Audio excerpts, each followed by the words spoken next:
और सेवकों को मारने से मना किया था। उसका चेहरा उदास था। चाणक्य उसके करीब गए और बोले, क्या डाकुओं के खेमे में मरने वाला कोई व्यक्ति तुम्हारा रिश्तेदार था?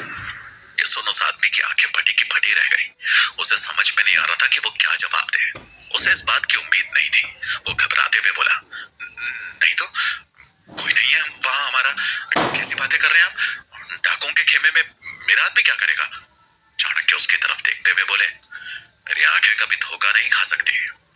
तुम्हारी आंखें तुम्हारा सारा सत्य बता रही है। तुम उदास हो, निराश हो और तुम्हारे चेहरे का भाव तुम्हारे अंदर के दर्द को उजागर कर रहे हैं। वो व्यक्ति चाणक्य की बातें सुनकर चुप हो गया। उससे कुछ भी कहता नहीं बन पा रहा था। तभी गुप्तचर की नजर चाणक्य और उसके साथी पर पड़ी, जो आपस में बातें कर रहे थे। वो दोनों के पीछे पीछे चल रहा था। वो चाणक्य की बराबरी में घोड़ा लाया और उनकी तरफ देखकर बोला, क्या विमर्श हो रहा है ब्राह्मण? मेरे साथी को हमारे विरुद्ध भड़काने का इरादा है क्या? ऐसा सोचना भी मत, भारी पड़ेगा। चाणक्य मुस्कुराते हुए बोले, भड़काया तो उसे जाता है जो जल रहा, जो अंदर से ही बुझा हुआ है उसे कैसे भड़काना? उसकी बात सुनकर गुप्तचर चिढ़ते हुए बोला, पहेलियां मत बुझाओ ब्राह्मण, साफ साफ कहो, कहना क्या चाहते हो? चाणक्य मुस्कुराते हुए बोले, आग जब जल रही हो तो घी डालकर उसे भड़काया जा सकता है, लेकिन आपका साथी आग थोड़ी है जो मेरी बातों से भड़क उठेगा। मुखिया के प्रति डर ने तो इसके भीतर की आग को बुझा दिया है। गुप्तचर अपने साथी की तरफ हैरानी भरी नजरों से देखता हुआ चाणक्य से बोला, ऐसा क्या हुआ? किस डर की बातें कर रहे हो तुम? ये सुनते ही उसका साथी घबरा गया। उसे लगने लगा जैसे चाणक्य कुछ बता ना दे। उसने कातर निगाहों से चाणक्य की तरफ देखा और आंखों ही आंखों में उन्हें कुछ न कहने का इशारा किया। चाणक्य बात बदलते हुए बोले, डर इस बात का कि यदि इसने मुझसे बात की तो मुखिया इसे दंडित ना कर दे। पर मेरा मानना है कि जब हमें साथ यात्रा करनी है फिर क्यों ना खुशी खुशी यात्रा करें। ऐसे मुंह बनाने से क्या फायदा? चाणक्य का जवाब सुनकर गुप्तचर अंदर ही अंदर कुड़ गया। उसने उन्हें आंखें दिखाते हुए कहा, अगर मुखिया नहीं होते तो हमें बता देता कि सफर कैसे काटा जाता है। वहीं उसका साथी राहत महसूस कर रहा था।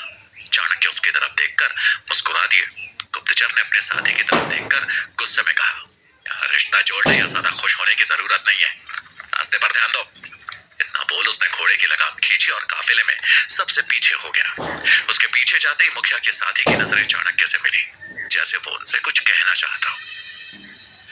इधर उद्यान नगर के शिविर में सुकन्या को उस रिष्ट पुष्ट और बलवान दिखने वाली औरत के सामने खड़ी देख वहां खड़ी अन्य औरतें उस पर हंसने लगी और चढ़ाती हुई बोली, ये बच्चों का खेल नहीं है, ताकत लगती है इसमें, ताकत। आजकल तो सभी स्वयं को महाबली समझने लगे। जरा इस कन्या को तो देखो, पता नहीं क्यों अपना शरीर तुड़वाने आ गई है मैदान में। कभी कुश्ती की भी है जिंदगी में? वहीं सुकन्या की सहेली एक कोने में चुपचाप खड़े होकर उस तरफ देख रही थी। सुकन्या को लड़ते देख वो मन ही मन डरते हुए बोली, ये कर क्या रही है? इसे कोई और उपाय नहीं सूझा? हाथ पैर तुड़वा कर मानेगी आज ये। सुकन्या अपने चारों ओर खड़ी सभी औरतों की बातों को सुनती रही, लेकिन उसने अपना ध्यान सामने खड़ी प्रतियोगी पर केंद्रित किया। कुश्ती शुरू होते ही उस औरत ने सुकन्या की कमर पकड़कर उसे पीठ पर उठा लिया और एक ही झटके में जमीन पर पटक दिया। सुकन्या को जमीन पर पड़ा देख उसकी सहेली के मुंह से आह निकल गई। वहीं सभी औरतें उस पर हंसने लगी और उसका मजाक उड़ाने लगी। सुकन्या हिम्मत करके जमीन से उठी और उस औरत से भिड़ गई। उस औरत ने एक बार फिर आसानी से सुकन्या को पटकनी देकर जमीन पर गिरा दिया। सुकन्या के हारने के साथ साथ उसकी सहेली उम्मीद भी हारती जा रही थी। उसने अपने कंधे पर टंगी पोटली को जमीन पर रखते हुए निराशा भरे स्वर में खुद से कहा, अब मैं यहाँ से नहीं भाग पाऊंगी, ये तो जमीन से उठने के लायक भी नहीं रही। केतकी का मुख भी अब तक द्वार की तरफ ही है, कैसे भागूंगी मैं?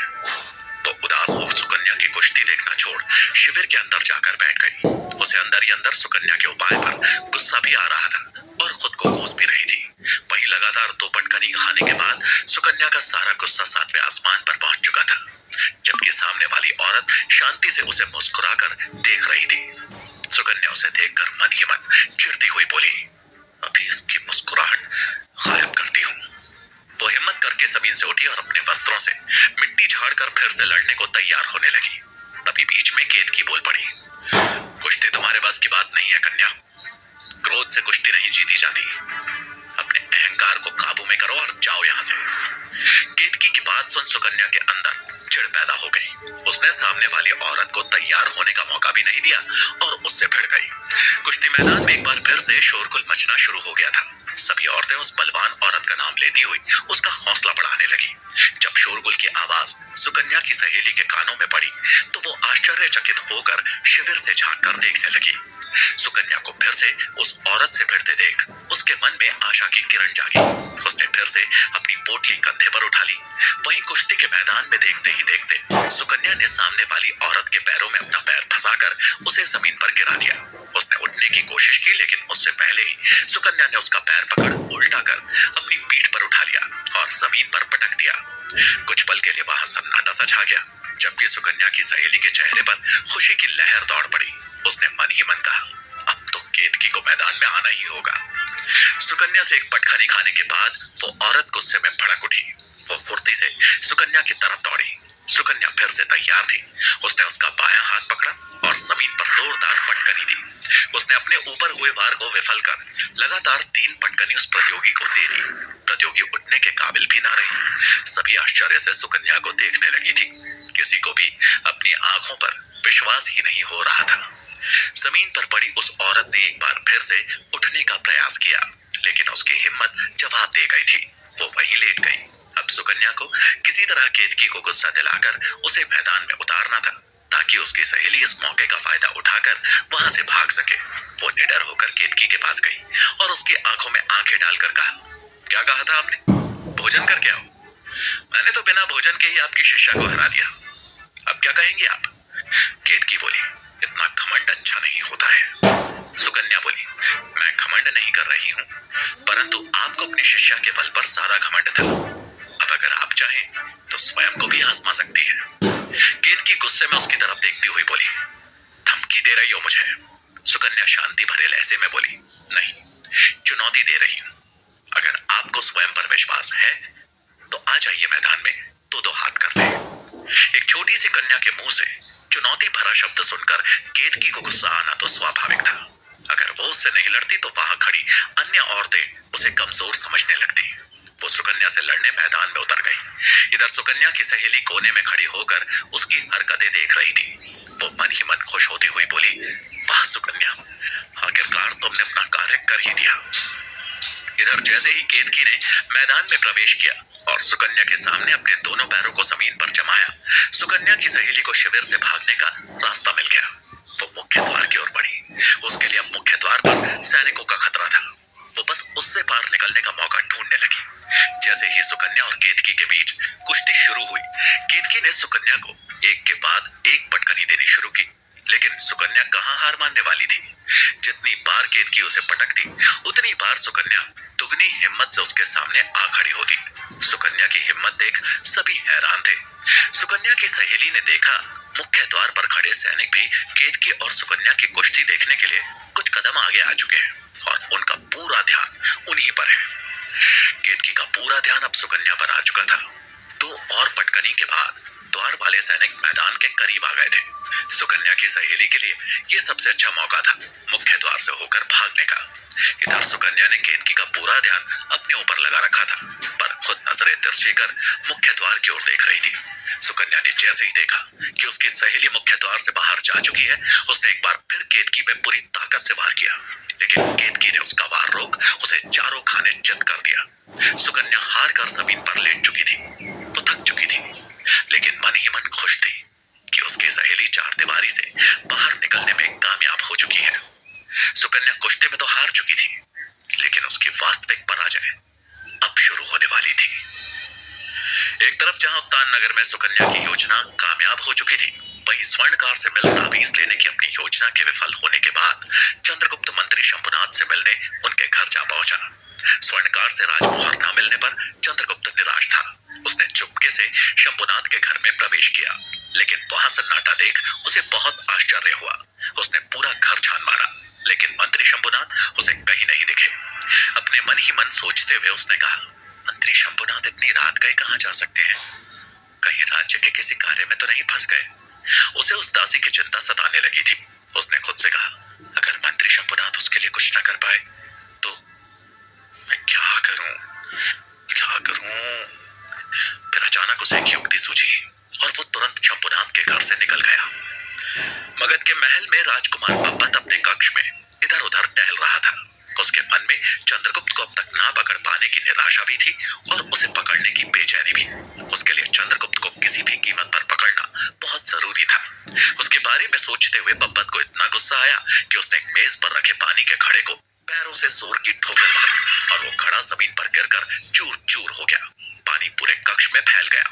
वो घुटने के बल जमीन पर बैठ गया और घड़े के टुकड़े को उठा अजीब तरीके से घूरने लगा, जैसे वही चंद्रगुप्त हो और पब्बत ने उसे हाथ में उठा रखा हो। उसने उस टुकड़े को घूरते हुए कहा, चंद्रगुप्त, तुम भाग नहीं सकते मुझसे, नहीं भाग सकते। किसी दिन तुम भी इस घड़े की तरह जमीन पर पड़े होगे और तुम्हारा घमंड पानी की तरह बह रहा होगा। बस उसी समय का इंतजार रहेगा। उसी समय महारानी ने कक्ष में प्रवेश किया। उन्हें इस बात का ध्यान ही नहीं रहा कि कक्ष की जमीन पर पानी फैला हुआ है। उन्होंने जैसे ही पानी में अपना कदम रखा तो फिसल गई। वो जोर से चीखी। उनकी चीख सुनते ही पब्बत ने पीछे मुड़कर देखा तो अपनी माता को गिरते देख उसके होश उड़ गए। वो तेजी से उनकी तरफ लपका। ज्यादा दूर न होने के कारण उसने अपनी माता को पकड़कर गिरने से बचा लिया। वो हैरानी से उनकी तरफ देखते हुए बोला, माता, आप यहाँ? आपको कुछ हो जाता तो सूचना देनी चाहिए थी ना यहाँ आने से पूर्व। महारानी सावधानी से खड़ी होते हुए बोली, अब पुत्र के कक्ष में भी आने के लिए सूचना भिजवानी होगी। पब्बत छेपते हुए बोला, नहीं माता, मेरा वो मतलब नहीं था, मैं तो बस। तभी महारानी की नजर टूटे हुए घड़े पर गई और उन्होंने पब्बत को बीच में ही टोकते हुए कहा, पुत्र, तुम्हारी हरकतों से लग रहा है कि तुम किसी बात को लेकर उदास हो और गुस्से में भी। पब्बत उन्हें शांत करने की कोशिश करता हुआ बोला, ऐसा कुछ नहीं है माता। महारानी पब्बत के करीब आई और उसके गाल पर हाथ फेरती हुई बोली, हम माता है तुम्हारी, तुम्हारा हर एक दर्द पहचान सकते हैं। तुम्हारे मुख पर उदासी साफ दिख रही है। हम सब बर्दाश्त कर सकते हैं, परंतु तुम्हारे मुख पर उदासी नहीं। क्या हुआ? मोतियों की माला के बारे में सोच रहे थे? पब्बत सर झुकाकर चुप रहा तो महारानी बोली, तुम चिंता मत करो, हमने इस बार स्वर्णकार को उससे भी बहुमूल्य मोतियों की माला बनाने को कहा है। शीघ्र ही बनकर आ जाएगी और फिर तुम्हारे गले की रौनक दुगनी हो जाएगी। अब तो मुस्कुरा दो। पब्बत ना चाहते हुए भी अपनी माता का मान रखने के लिए मुस्कुराने लगा। अब महारानी ने उसका हाथ पकड़ बिस्तर पर बिठाया और समझाती हुई बोली, अगर कभी दूसरों के लिए गड्ढा खोदो तो इस बात का ध्यान रखो कि तुम उसमें खुद ना गिर जाओ। तुमने घड़े पर अपना गुस्सा निकालकर अपने लिए ही गड्ढा खोद दिया था ना। तुम स्वयं भी उसमें फिसल सकते थे या फिर हम भी। पुत्र, कभी भी गुस्से को गलत दिशा में भटकने मत देना। पब्बत माफी मांगते हुए बोला, क्षमा माता, मेरा उद्देश्य आपको चोट पहुंचाना नहीं था। महारानी मुस्कुराती हुई बोली, हमें ज्ञात है, हमारा पुत्र ऐसा नहीं कर सकता है। अच्छा छोड़ो ये बातें, हमें बताओ कि गुरुकुल में सब कैसा चल रहा है? तुम्हारी शिक्षा दीक्षा कैसी चल रही है? पब्बत बोला, अच्छी चल रही है माता। गुरुकुल में हमें बहुत कुछ सीखने को मिल रहा है। जो ज्ञान मगध में रहकर मुझे नहीं मिला वो तक्षशिला में मिल गया। महारानी बोली, अच्छी बात है, लेकिन एक बात बताओ, वहां इस प्रकार का आराम थोड़े ही मिलता होगा। वहां तो तुम आचार्य के सेवक बनकर ही रहते होगे। पब्बत बोला, जी माता, सेवक ही तो है हम आचार्य के। और तभी पब्बत के दिमाग में कोई बात बहुत तेजी से कौंधी, जिसके बारे में सोचते ही उसके चेहरे पर मुस्कान आ गई। वो बोला, माता, अब सत्य कह रही हैं। आचार्य के सामने तो हम सभी सेवक ही है ना। हमें उनकी सेवा करनी होती है, उनकी सारी बातें माननी होती है, सब करना होता है। महारानी उसकी बातें तो नहीं समझ सकी, परंतु उनकी बातों ने पब्बत को सोचने की एक नई दिशा प्रदान कर दी। उसने मन ही मन सोचते हुए खुद से कहा, चंद्रगुप्त भी तो आचार्य चाणक्य का शिष्य कम और सेवक ज्यादा है, और उसमें भी उन्हीं के गुण हैं। उसके दिमाग का कोई भरोसा नहीं। हो सकता है वो हमारी नजरों के सामने ही हो और हम उसे पहचान न पा रहे हो, परंतु अब मैं उसका खेल उसी के साथ खेलूंगा। अब नहीं बच पाएगा चंद्रगुप्त। उसे सोच में डूबा देख महारानी बोली, क्या हुआ पुत्र, किस सोच में डूबे हो? पब्बत ने मुस्कुराते हुए बस नाम में सर हिला दिया। महारानी खड़ी होती हुई बोली, ठीक है, हम चलते हैं। इतना बोल उन्होंने एक सेवक को अंदर बुलाया और उसे कक्ष को साफ करने की जिम्मेदारी सौंप कक्ष से बाहर निकल गई। उस सेवक को काम करता देख पब्बत के चेहरे पे कुटिल मन ही मन बोला, चंद्रगुप्त, अब तुम तक पहुंचने के लिए बल का नहीं, बुद्धि का प्रयोग करना होगा। बहुत शौक है ना तुम्हें सेवा करने का, अब तुम्हारा सेवा भाव ही मुझे तुम तक पहुंचाएगा।